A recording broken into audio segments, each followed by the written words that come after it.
Hello and welcome back to my channel. On this video, I'm going to talk about all of the books that I read in the month of August 2022. And this month, again, I was able to read 22 more books, but there are some on my list that I wasn't expecting and some that I wasn't able to get to that I'm moving to next month. So definitely stay tuned for my September TBR list, where you'll see all the books I'm planning to read in the month of September. So I started out the month reading a book that I actually had on my list for the month, but I forgot to mention it in my TBR pile video for August, and that is Where the Crawdads Sing by Delia Owens. Now, of course, I picked this book up because everybody is picking this book up. Everyone is wanting to read this book before it is turned into the movie adaptation, which is currently out. And so I wanted to see what all the fuss was about because everybody was interested in this book. And definitely would say there's a bit of a twist at the end of this book. It's a mystery. It's a murder mystery about a girl who kind of grows up in swampland, and she becomes a naturalist, and over time develops a couple of relationships with some boys in town. One of them is murdered, and then she is accused of murdering this boy. And there's a trial and a mystery, and I will say I kind of saw the ending coming of this book. I enjoyed it. I mean, I wouldn't say this book stood out to me more than other books that I've read recently. I can definitely see why it's getting a lot of attention, and would be worth picking up if you're interested in reading something before you see the movie adaptation. The next book that I added to my list was one of the books on my alphabet challenge, which is Just Mercy, A Story of Justice and Redemption by Bryan Stevenson. This is definitely a book that I would offer some trigger warnings for. It has a child in peril for sure, and is basically about the prison system here in the US and various attempts that have been made to create more just systems for people who've been put into prison for various forms of bias or being accused of crimes that they didn't commit, but they're still in prison without enough evidence. And Bryan Stevenson has devoted his life's work to helping prisoners on death row and who are in prison under unjust circumstances. There were definitely parts of this book that were a tough read, and I did listen to this on audio. It's read by Bryan Stevenson. I think the audio is wonderful, but there's definitely some parts of it that are hard to hear or hard to read about, just especially how children are treated in juvenile centers or when they're sent to prison. And I find Bryan Stevenson's work incredible. This is an organization that I personally donate funds to on a monthly basis because I believe in what they're doing, and would highly recommend, if you want to learn more about his work, to pick up Just Mercy. After that, I picked up a book that I had seen at my local library called The Replacement Wife. This is by Darby Kane, and this is definitely a domestic thriller, one of my favorite genres to pick up, and a really fun kind of summer beach read. The premise of this book is there's a woman who is married, and her brother-in-law, so her husband's brother, she's starting to kind of think that he might be killing his wives. So he has a missing fiance, he had a first wife that died under kind of mysterious circumstances, and now he has a new girlfriend that she's kind of worried about, and is wanting to kind of find out what happened to his missing fiance, who was a good friend of hers. So lots of kind of unreliable narrator stuff going on in this book, because the main character, the wife, is going through kind of her own response to a traumatic situation, and so it calls her mental health into question.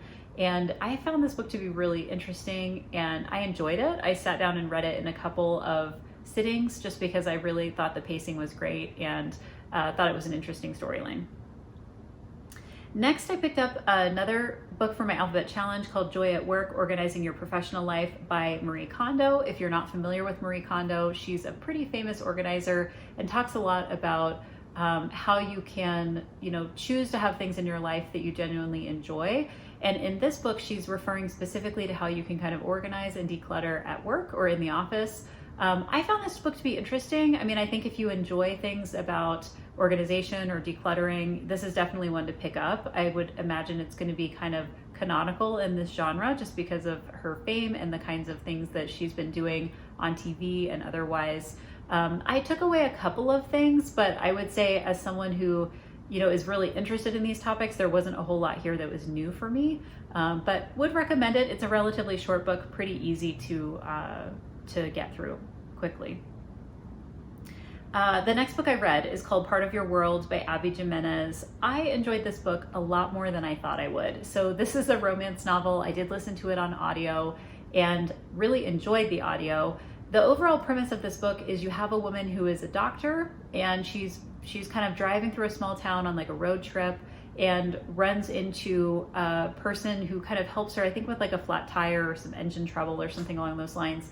And he is a carpenter who owns a B&B. They have a pretty significant age difference of 10 years, which is more of an issue for her than it is for him. And they begin to have a relationship. What I really thought was interesting about this book is it's very much about how worlds collide in a relationship where she's coming from kind of an upper class family that has very specific ideas of who she should be marrying and why. And he's coming from a very different background, but they are trying to kind of find a way to make this work.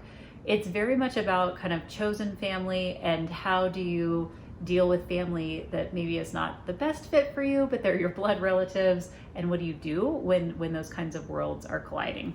So I really did enjoy this a lot, would highly recommend it. After that, I picked up The Sign for Home by Blair Fell. This is another kind of unconventional romance story about a man who is both deaf and blind, and he is starting to kind of stretch out against kind of the constraints of his current caregiver, and is interested in having some interpreters come into his life that are allowing him to explore the world in a very different way than what he's been allowed to do in the past. There is a romance element of this particular book, but there's really a lot of information and detail about the community of deaf individuals who are also blind, which I found to be really interesting. The book is written by an interpreter who's been a part of that community. And so I just found this to be a really kind of interesting look into that particular experience, and would definitely recommend this as well if you're looking for kind of a more unconventional romance story. Okay, next up I read The Last to Vanish by Megan Miranda. This is a great atmospheric book if you're looking for something to read as like Halloween is coming up or as we're getting into the fall. It's basically about a kind of a small town that is kind of similar to like a town that's off of the Appalachian Trail. Like it's a very well-known hiking area, but hikers tend to vanish in this particular town. And when we enter into the story, there's a woman who's working at a local inn, and there is a person who has vanished in this town, and they're still kind of trying to figure out what happened. And basically the book goes backwards through the different missing people that have gone missing in this particular town. And eventually we do find out what happens to all of these different missing people. I found this book to be incredibly suspenseful. It definitely had this feeling of like at one point, like she goes down to the basement and I was like, don't go in there. I mean, it's like it's almost like you're watching a horror movie. Like it's very cinematic in its descriptions, and would highly recommend it. I think it's very atmospheric for this time of year. All right, next up, I picked up a book called Letters to the Lost by Bridget Kemmerer. This is a young adult romance novel that I had heard really good things about on social media, and so I decided to track it down at my local library. I loved this book. I was kind of surprised at how much I love this book. The basic idea is you have a couple of teenagers who are both going through their own kinds of trauma. The female character has lost her mother in a car accident, and the male character is kind of in a juvenile delinquent situation because of some actions he took after also losing a family member of his. And they come together because the female character is writing letters to her mother, and she leaves one on her grave at the cemetery, and the male character is mowing the cemetery as part of his community service work, sees the letter and responds to the letter that the teenage girl has written to her mother. And basically this ends up being a story where for a large part of the book, the two characters don't know who each other are, even though they're going to the same high school. And eventually one kind of figures it out, and it's basically the story of like, how are they coming to understand who the real people are behind the letters and behind the outside facade that they're putting on in their high school. Now, I will say that after I read that book and really enjoyed it, I immediately ordered the second one, which I read a little bit later in the month. So I'll talk about that one in a minute, but I would highly recommend it. I thought it was one of those books that I also read in like a couple of sittings. I just couldn't put it down. I also read Hideout by Louisa Luna. This is the third book in the Alice Vega series. I did have this on audio from my library, and I really enjoyed this series a lot. The primary character of the series, Alice Vega, is basically a woman who's known for finding missing people that other people have a really hard time finding. So she often partners with local police officers, but also ends up getting hired by families to find different kinds of missing people. And in this case, she's hired to find an athlete who went missing like 20 years ago, and she's trying to figure out what happened to this particular man and all of the different people who are kind of surrounding him. There is a kind of subplot within this book about white supremacy and people who are engaged in that kind of organizational movement. And so that's something that definitely comes up in this book as well. This is the most recent book in this series, and I really have liked all the different books that are coming into this series. Okay. After that, I read A Great Reckoning, the 12th book in the Chief Inspector Armand Gamage series by Louise Penny.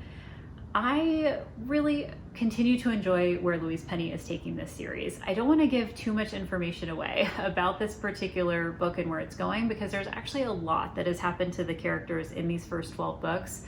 But I'll just give you a general overview, especially if this is one of the first videos you're watching. Armand Gamage is an inspector in Canada.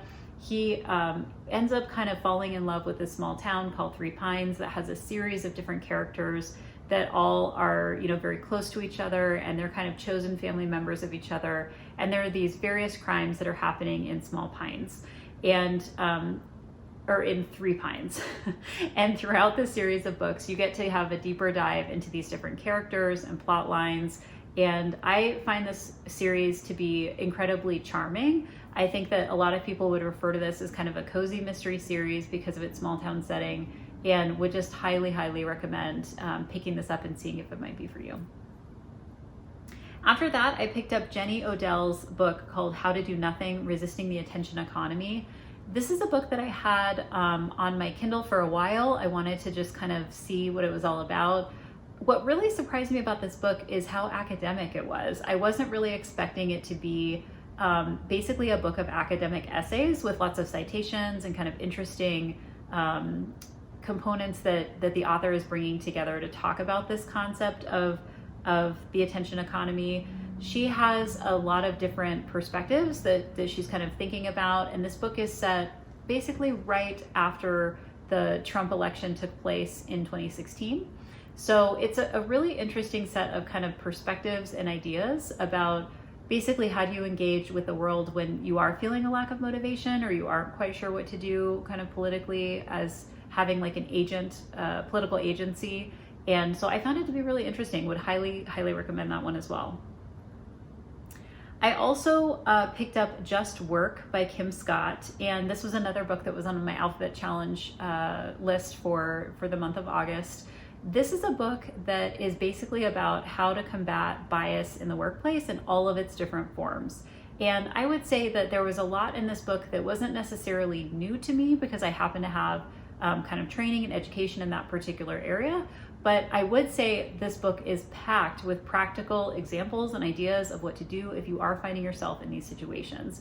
So I would highly recommend this book as a kind of would make for like a great reading group if this was something you were trying to tackle with like a team at work. I could see HR departments using this book for different kinds of trainings that they might do.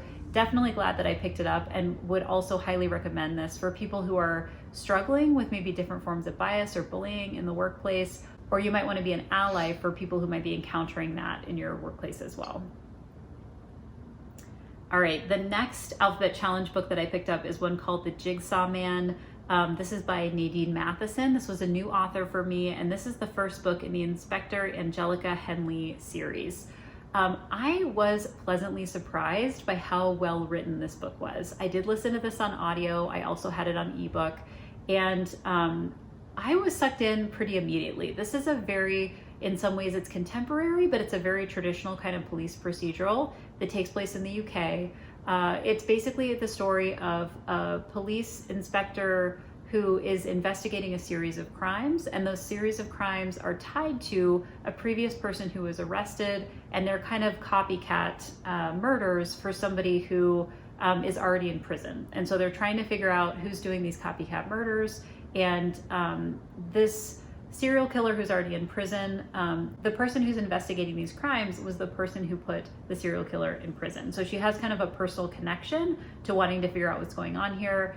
I really enjoyed this book. I would definitely pick up the next one in the series. I actually already ordered it from my local library so that I can take a look, and just found this to be really good. Okay, so the next book I picked up is the second one in that YA romance novel series that I mentioned, called More Than We Can Tell by Bridget Kemmerer. So in the first book, where we had the teenage girl and the teenage boy who are finding a relationship with each other through kind of the tragedies that they've experienced in their families, there is a best friend character in that first book. And in the second book, we get to understand his background and his story, and he ends up having also a romance with a female teen character in the book as well. I can't even really describe what it is about these books that I just could not put them down. I stayed up super late reading the second book one night. I just really enjoyed it. I think there's something for me about people who are just kind of damaged, you know, coming together and finding ways to heal each other and to support each other. And I just found both of these books in this series to be really well done. This is an author that I think actually also writes like some teen sci-fi books as well, which I plan to pick up and just test out. But these are definitely more kind of contemporary YA romances. If you find something that you like, you know, in that category, this is definitely something you might want to pick up. Okay, next up, I read a book called Listen to Me by Tess Gerritsen. This is a Rizzoli and Isles series book. It's number 13 in the series. It's the most recent one. You might be familiar with Rizzoli and Isles, the television show, which is adapted from this book series. It's basically about a cop and a woman who is a like medical examiner, like she does autopsies, and they often partner together to solve crimes. And in this book, we actually get to see even more of Rizzoli, who's the cop character. Her mother gets involved in a couple of different things that are happening kind of in her local neighborhood in this particular novel. I would say that of this series, because I've read all the series up until now, this wasn't one of my favorite books in this series. There have been earlier books in the series that I found to be a little bit more gritty, a little bit more interesting because they involved kind of serial killer narratives and things like that. This one felt a little bit more domestic to me because it involved more of the family members. And I enjoyed it just as kind of a series of characters that I've known for a long time and have followed for a long time. But I didn't find anything particularly kind of standing out about this book to me. Okay, next up I read Lord of Chaos. This is the 6th book in the Wheel of Time series by Robert Jordan. I continue to really enjoy this series. There's a lot of details about this series that I promise you I'm not picking up every single detail. And I think if you're reading these 800 to 900 to 1,000 page books continually throughout the year, you have to kind of let some of that go. I'm really looking at this point to have kind of a high level understanding of the plot and what's happening. And basically, you know, what is happening in this particular book is you're starting to see some different factions that are kind of squaring off against each other in various ways. It's very difficult to share information about the plot and characters the farther you go into the series because it gives away a ton of spoilers. And so I don't want to go into it too much, but just say that I continue to enjoy what's happening in this series. My goal was actually to read the entire series this year, and I'm still going to try to do that, but it does mean reading a couple of books over the next several months. So we will see how that goes. The next book I picked up is also a part of my Alphabet Challenge for this month. It's a book called Just Like You by Nick Hornby. If you have never read a Nick Hornby novel, I would highly recommend that you pick up just about anything. He's really well known for various things that have been adapted. You might be familiar with High Fidelity, the film, or About a Boy, also a book that was made into a film. The other thing that you may or may not know about Nick Hornby is he's a wonderful essayist, and he has written in the past essays for a magazine called The Believer on his book buying practices, and I have been a fan of this author for an incredibly long time. So this is a book of his that I had not picked up. It's basically a story about an older woman who is going through a divorce. She's got a couple of kids, and she starts to have a relationship with a person that works at a local butcher shop who she hires to be her children's babysitter. He's significantly younger than her, of age, in his early 20s, but they end up in a relationship together. And it's basically a book about, can they make this work? Because they are pretty different. They're coming from different stages of life, and they are in love with each other. And what does that mean for their relationships? These two characters, the woman happens to be white, the male character happens to be black. So there are also kind of these dynamics of race relations that are happening throughout the book as well. And this is also taking place just prior to the Trump election happening in 2016, but this does take place in the UK. So there's also kind of this Brexit storyline and kind of political narrative that's happening throughout this book as well. I would pretty much highly recommend anything that Nick Hornby writes, but definitely enjoyed this novel, and it was fun to pick him up after not reading him for a while. So the next book I picked up is one of the most popular books that I see everyone reading, and it is called A Court of Thorns and Roses. This is the first book in a multi-book series by Sarah J. Maas. Now, I read a Sarah J. Maas book earlier this year and enjoyed it. This one is a little bit different. I would say that this is kind of a mix of fairy tale. It definitely has kind of like a Beauty and the Beast kind of narrative going on with it. And if that's something that you enjoy, you would probably want to pick this up. Basically, it's a story of a girl who kills a wolf as she's kind of trying to have food and to basically like sell the wolf skin for money so she can take care of her family. And she ends up accidentally killing a magical creature, and someone comes out of this magical world and says, I'm like kidnapping you and taking you back to this magical world as penance for what you did. And this particular thing that kind of pulls her back into the magical world is Fae, and they end up having a relationship. So this is very much about kind of fairy tales, romance. I would say I'm glad I read it just because so many people talk about it, but the way that people talk about it as just being like so incredible and so amazing, I wasn't picking up on those vibes. I would definitely kind of, I'm not even sure I would continue to read this series. Like I just wasn't sucked into it all that much. I do have it on ebook. I did listen to it on audio. So I would say I listened to it for mostly curiosity's sake, because I just wanted to know what is the big deal of this series that everybody likes. And I walked away, not really sure like why this is such a big deal for people. So maybe in the future I'll pick up another book in this series, but it's definitely not something that I feel really strongly about reading the next book. The next book I read is called What You Wish For by Catherine Center.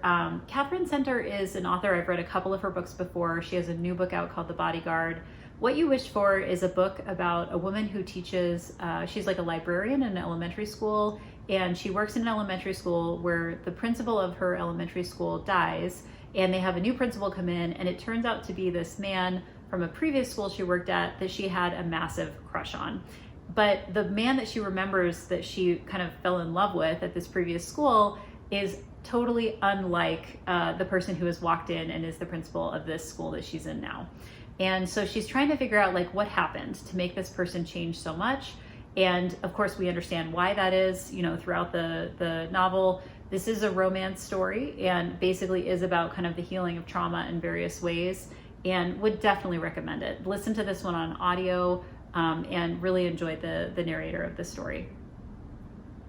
The next book I read is a book called Local Gone Missing by Fiona Barton. I've actually read several books by Fiona Barton. This is one of her standalones. She has another series that's kind of a mystery series. This is a book about just what it says, a local person who goes missing in kind of a small town. I listened to this book on audio. I will say there wasn't a ton about this book that felt memorable to me. The plot hung together, the characters were fine, but I didn't really feel like there was anything super special about this book. There are other books by Fiona Barton that I've read and enjoyed more. She has a kind of female detective character and also a female character that is like a reporter that I found to be a lot more interesting. So I would say if you're going to start with a Fiona Barton, I would pick something different than Local Gone Missing. But if you end up reading all of her stuff and really enjoying it, definitely pick it up. The next book that I read was a book called The Gap and the Gain by Benjamin Hardy. And the subtitle for this book is The High Achiever's Guide to Happiness, Confidence, and Success. This is a book that I ended up really enjoying. Now, I'm going to say from the front that it's not a book that I would consider to be incredibly well written. Like, this is a business book. There are definitely elements of this book that I found to be highly repetitive, but the general concept of this book is that for high achievers, they often look to what is in front of them in terms of the goals they're trying to achieve, the ideal that they're trying to get to, and they feel a sense of dissatisfaction because they're not there yet. They have not, achieved the thing that they're trying to do.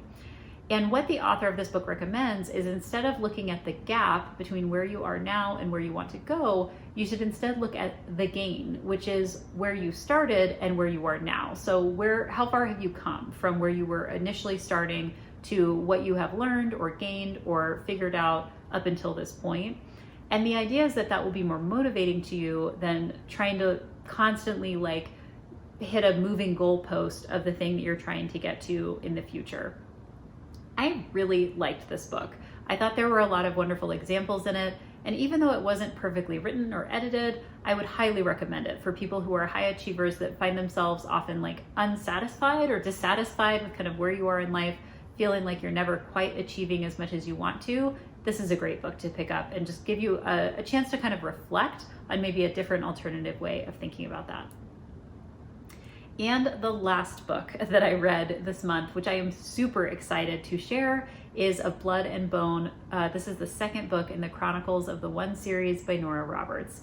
This is a book I've been trying to read for months and months and months. I read the first book in this series, I think in the beginning part of this year, and really, really enjoyed it. And it just took me forever to get to the second book in the series.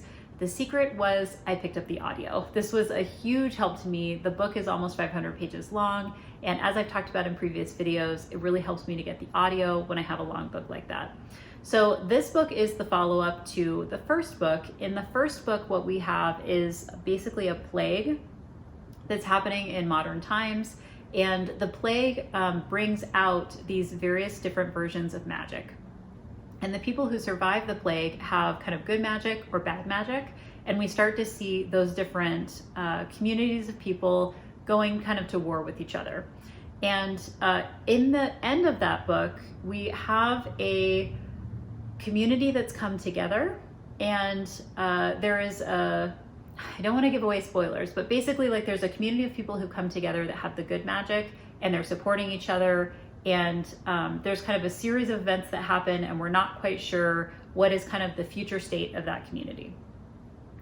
Where the second book picks up is there is a child that has been born that is considered to be the one. This is a person who has been kind of prophesied to help this community. It's a person who's been prophesied to save kind of the people who have the good magic. And so in this book, we see that child who's born grow into adolescence, and then she goes through a period of training before she's ready to kind of take on the responsibilities of being the one. So the second book in this series really covers that particular part of the storyline. Now there's a third book in this series, which I hope to read also by the end of this year to wrap up kind of this trilogy of books. I really, really enjoy the storyline. I think it is solid in terms of just how everything is hanging together. I think it's creative. I really like how Nora Roberts incorporates different magical elements into the series, and definitely look forward to reading the third book in this particular series of the Chronicles of the One. So those are the 22 books that I read in the month of August. A lot of really wonderful things that got added to my pile, and I'm also excited to see what I'm going to read in the rest of this calendar year. You can check out my September TBR video, which is going to be coming up soon. I'd also really love to hear if you read anything in the month of August that you enjoyed. Feel free to comment below the video to let me know if there's anything I should be adding to my to be read pile, and I'll look forward to talking with you about some more books again soon. Thanks for watching.